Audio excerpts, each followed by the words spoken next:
जंगल की एक पुराने पेड़ पर एक बूढ़ा उल्लू अकेला रहता था। उसकी आंखें कमजोर थीं, उड़ान भी धीमी हो गई थी। बाकी जानवर कहते, अब ये किस काम का। वो चुपचाप बैठा रहता, बस सबको देखता। एक रात तेज तूफान आया, पेड़ उखड़ने लगे, घोंसले टूटने लगे। एक छोटी चिड़िया का बच्चा ऊंची पेड़ पर फंस गया था। कोई मदद नहीं कर रहा था। तभी बूढ़ा उल्लू उड़ पड़ा।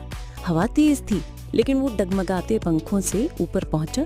धीरे धीरे उसने बच्चे को अपनी पीठ पर लिया और नीचे उतारा। सुबह तूफान थमा, सब जानवर लौटे और चुपचाप उस बूढ़े उल्लू को देख रहे